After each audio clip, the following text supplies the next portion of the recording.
இதுக்கு சொல்லுங்க சண்டிகேஸ்வரர் துணை ஹரிசர் ஒரு சண்டிகேஸ்வரா போற்றி சண்டிகேஸ்வரா போற்றி சண்டிகேஸ்வரா போற்றி ஓம் சண்டிகேஸ்வரா போற்றி ஓம் சண்டிகேஸ்வரா போற்றி ஓம் சண்டிகேஸ்வரா போற்றி ஓம் சண்டிகேஸ்வரா போற்றி ஓம் சண்டிகேஸ்வரா போற்றி ஓம் சண்டிகேஸ்வரா போற்றி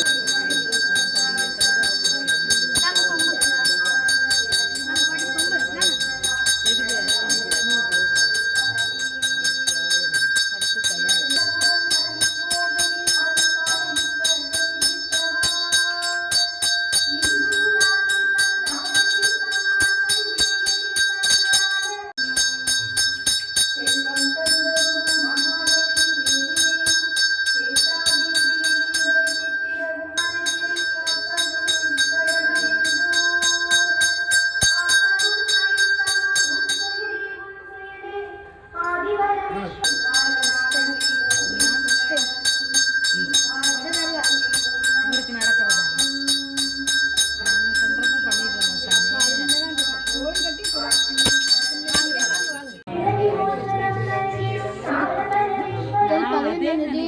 மகாசிவராத்திரி வந்து ஞாயிற்றுக்கிழமை மாசிமா செகண்ட் ராத்திரி ஞாயிற்றுக்கிழமை சரி அது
அவர் பேரை சொல்லப்பா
இருட்டில் விளக்க பொருத்தி நல்லா வச்சு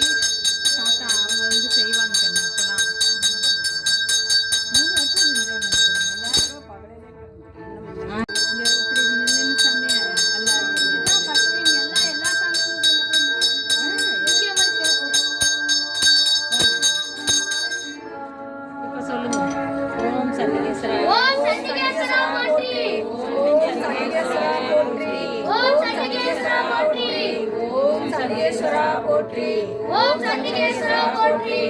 ஓம் சண்டிகேஸ்வரா போற்றி. ஓம் சண்டிகேஸ்வரா போற்றி. ஓம் சண்டிகேஸ்வரா போற்றி. ஓம் சண்டிகேஸ்வரா போற்றி. ஓம் சொம்பு ஐக்கண்ணே சொம்பு. ஓம் சண்டிகேஸ்வரா போற்றி. ஓம் சண்டிகேஸ்வரா போற்றி. எல்லாரும் பண்ணுவானே அதுல தாத்தா சண்டிகேஸ்வரா போற்றி போற்றி. ஓம் சண்டிகேஸ்வரா வந்து பாருங்க தண்ணி ஊத்துறோம். சண்டிகேஸ்வரா போற்றி. ஓம் சண்டிகேஸ்வரா போற்றி. யார் மறைக்கிறது லைட் போற்றி. ஓம் சண்டிகேஸ்வரா போற்றி. ஓம் சண்டிகேஸ்வரா போற்றி.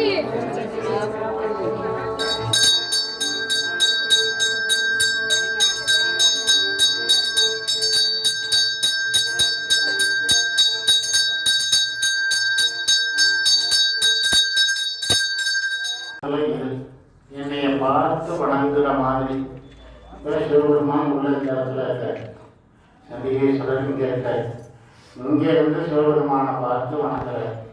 எனக்கு உன்னோட இடத்துல கொஞ்சம் இடம் கொடும், உனக்கு பக்கத்துல நான் இருக்கணும் அப்படின்னு ஆசைப்படுறாரு. அப்ப சிவபெருமான் என்ன பண்றாரு, கொஞ்சம் என்னை விட்டு தள்ளி இருக்கணும். யாரும் சிவபெருமான் பக்கத்துல போக முடியாது அவசியம். அந்த மாதிரி பார்க்கும்போது சிவபெருமான் என்ன பண்றாரு, சண்டிகேஸ்வரரை என்னோட இடதுகை பக்கம் நீ போய் வடக்கு பக்கத்தில் உட்கார்ந்து என்னை பார்த்த மாதிரி இருக்கணும், என்னை பார்த்து தியானம் பண்ணுற மாதிரி இருக்கிறது அப்படின்னு சொல்லிட்டு இங்கே உட்கார வச்சிருக்காரு. ஆனால் சண்டிகேஸ்வரருக்கு முன்னாடி என்ன பேர் அப்படின்னா விஷால சர்மன் பேர். விஷால சர்மன் அப்படின்னு சண்டிகேஸ்வரருக்கு பேர். விஷால சர்மனோட அப்பா பேர் என்னன்னு கேட்டால் எச்சதத்தன் பேர். எச்சதத்தன் அப்படின்னு பேர். இவங்க ரெண்டு பேரும் ஒரு ஊருக்குள்ள நடந்து போயிட்டு அங்கே அப்படியே சுற்றி வரும்போது ஒருத்தன் மாடு மேய்ச்சிட்டு இருக்கான். மாடு மேய்ச்சிட்டு இருக்கும்போது அந்த காலத்தில் நமக்கு தெரியும், வீட்டில் இருக்கிற மாட்டெல்லாம் அவுத்து விட்டுருவாங்க. அதை ஒரு ஆள் வந்து என்ன பண்ணுவான், ஓடிக்கு போய் அந்த மேயை வச்சு சாயந்தரம் ஆனால் வீட்டில் கொண்டு விட்டுருவான். அப்போ அதை என்ன சொல்வாங்கன்னா ஊர்காலி மாடும்பாங்க. அந்த மாட்டை கொண்டு போய் மேயை வச்சு திரும்ப சாயந்தரம் ஓட்டிட்டு வந்துடலாம். அந்த மாடு பார்த்தீங்கன்னா வேற எதுவும் போகாது அவனுக்கு, அது அவனுக்கு பழக்கத்திலேயே அப்படியே வந்துடும். அவனை பார்த்தோன்னா அந்த மாடு பின்னாடியே வரும். அதே மாதிரி அவன் ஓட்டிட்டு போகும்போது இங்கேருந்து காட்டுக்கு அவன் பின்னாடியே போகும். அந்த மாதிரி அந்த காலத்தில் இருந்தா அப்படியே ஒருத்தர் மாடு மேய்ச்சிட்டு இருக்காரு. அந்த மாடு மேய்ச்சிட்டு இருக்கும்போது ஒரு மாட்டை பிடிச்சி அடின்னு அடிக்கிறார்.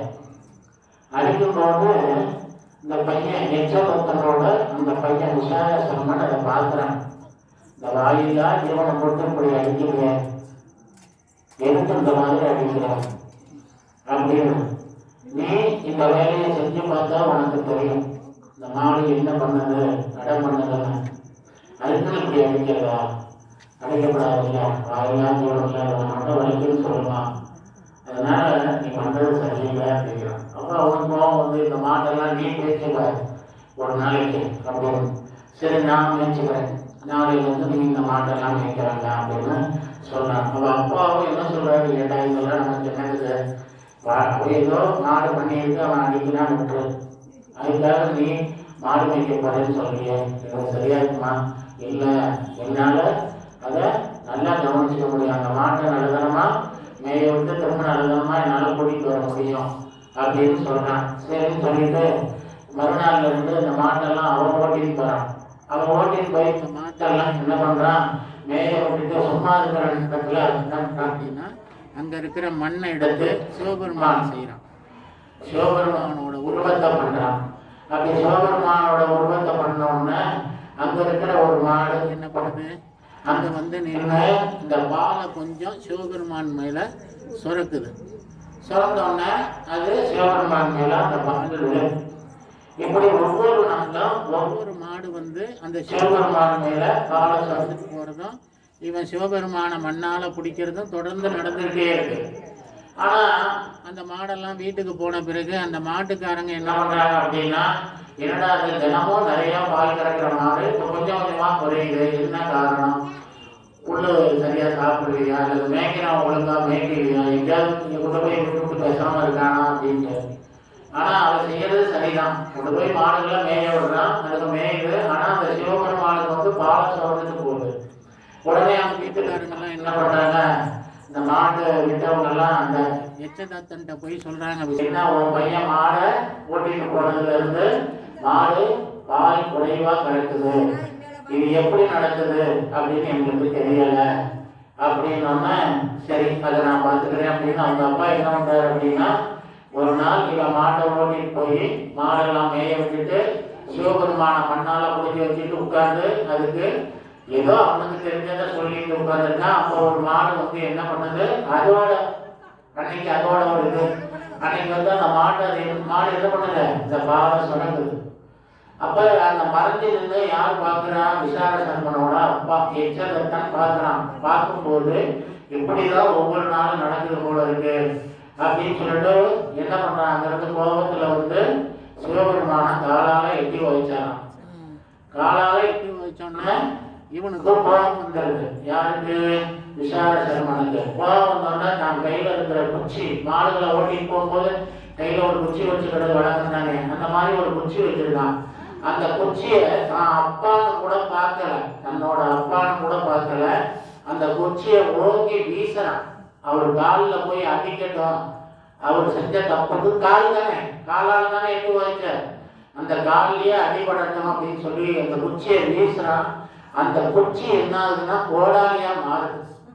கோடாலியா மாறி அவன் எந்த காலால எட்டி வச்சானோ அந்த காலை போய் வெட்டுது. அந்த கோடாலி அவ்வளவு வேகமா போய் அந்த காலை வெட்டுது. அப்ப சிவபெருமான் என்ன பண்றாருன்னா, நம்ம மேல எவ்வளவு பக்தி இருந்தா இவன் தன்னோட அப்பான்னு கூட பார்க்காம இந்த குச்சியை எடுத்து வீசுறான் என் காலில் அடிபடட்டும்னா, அப்ப இவனோட பக்தி ஒரு சிறந்த பக்தி இல்லையா அப்படின்னு சொல்லிட்டு அப்புறம் என்ன பண்றார், சிவபெருமான் காட்சி கொடுக்குறார்.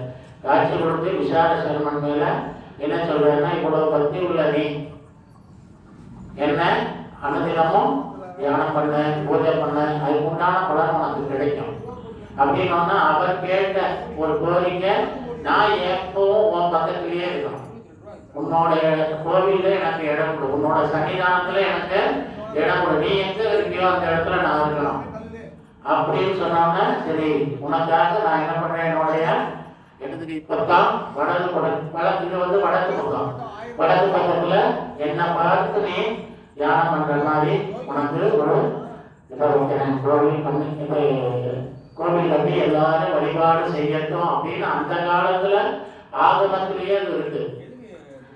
அது இந்த கோயில்ல மட்டும் நீங்க எல்லா கோயிலையும் பாருங்க, சிவபெருமான் இந்த சண்டிகேஸ்வரரும் துர்க்கையும் ஏற்ற மாதிரி இருக்கும். இது இன்னும் கூட கொஞ்சம் நெருக்கமா கட்டியிருப்பாங்க. சுற்றி வரும்போது பார்த்தீங்கன்னா சிரமமா இருக்கும், அப்படி கட்டியிருப்பாங்க. ஆனா இதெல்லாம் நம்ம பெரியவங்க காலத்துல ஒரு இது பண்ணியிருக்காங்க, தூரம் விட்டு தான் கட்டியிருக்காங்க. அதனால விசால சர்மன் தான் சண்டிகேஸ்வரர் பேர்.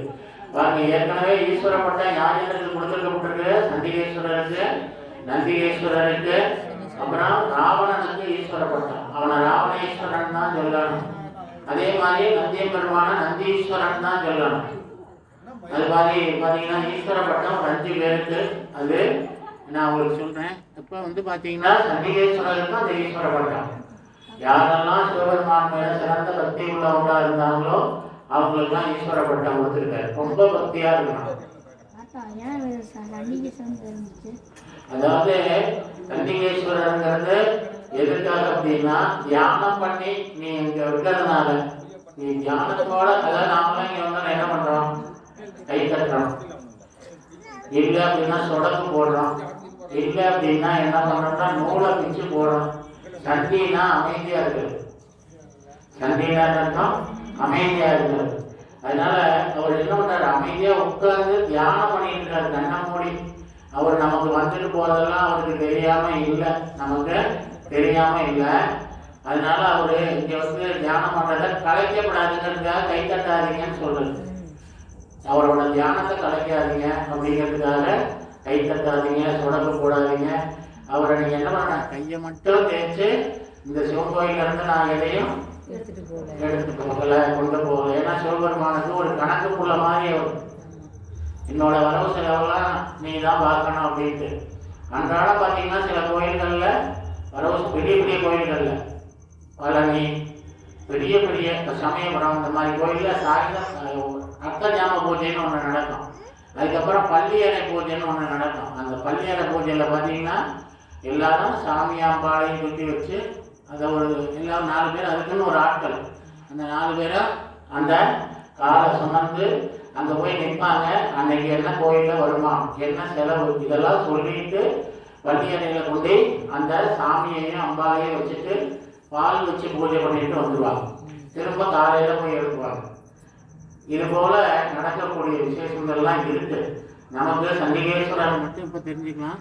சண்டிகேஸ்வரர் எதுக்காக இங்கே இருக்காரு அப்படிங்கிறத நீங்கள் தெரிஞ்சுக்கணும். ஒவ்வொரு கோவிலையும் சண்டிகேஸ்வரர் வடக்கு பக்கத்தில் சிவபெருமானை பார்த்து இருப்பார்.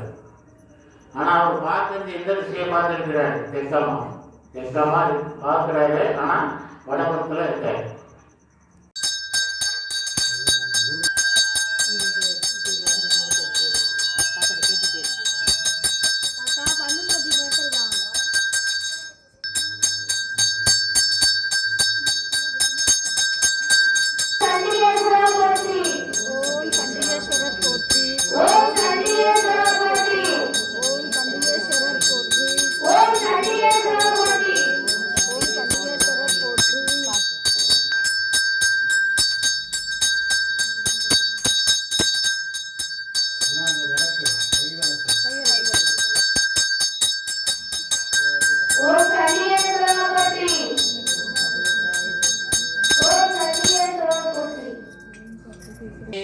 शतभुजं प्रसन्नवदनं ध्यायेत् सर्वविघ्न उपशान्तये। नमो भक्ते जन्मनक्षत्रे जन्मरासौ जातस्य नामनक्षत्रे नामरासौ जातस्य शुभनक्षत्रे उत्तरनक्षत्रे சண்டிகேஸ்வர மூர்த்தி பக்தர்கள் நாமதேயஸ்ய சக குடும்பானாம் சேமஸ்தைரிய வீரிய விஜய ஆயுள் ஆரோக்கிய ஐஸ்வர்யாபிவிருத்தியர்த்தம் ஆயுள் சத்சந்தான சௌபாகிய இஷ்டகாம்யாத்யர்த்தம் ஆதித்யாதி நவக்கிரகானாம் நட்சத்திராணாம் சகல தோஷவிட நிவாரணாத்யர்த்தம் ஆரோக்கிய திடகாத்திர சித்தியர்த்தம் धर्मार्थकाम्य मोक्षशतर्विध बलपुरुषार्थ सिद्ध्यर्थं शीघ्रमेव सकल कार्य अनुकूल सिद्ध्यर्थं धनं धान्यादि अभिवृद्ध्यर्थं चण्डिकेश्वर मूर्ति प्रसाद सिद्ध्यर्थं चण्डिकेश्वर मूर्ति पादार विंद योग अष्टोत्र बिल्वदल पूजा मध्य करुष्ये ओम तत्पुरुषाय विद्महे महादेवाय धीमहि तन्नो शिव प्रचोदयात्। ओम भवस्वदेव सुताय नमः। ओम सर्वस्वदेव सुताय नमः। ओम ईशानस्वदेव सुताय नमः। ओम पशुपतोर्देवस्वदेव सुताय नमः। ओम उग्रस्वदेव सुताय नमः। ओम रुद्रस्वदेव सुताय नमः। ओम महादेवाय नमः। ओम नानाविध पुष्पपत्र पुष्पाञ्जलिं समर्पयामि।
நான் மறையரங்கள் ஓங்க நற்றவம் வேள்வி மல்க மேன்மைகொள் சைவ நீதி விளங்குக உலகமெல்லாம் மேன்மைகொள் சைவ நீதி விளங்குக உலகமெல்லாம். ஓம் சண்டிகேஸ்வரர் போற்றி. சண்டிகேஸ்வரர் போற்றி. வாங்க.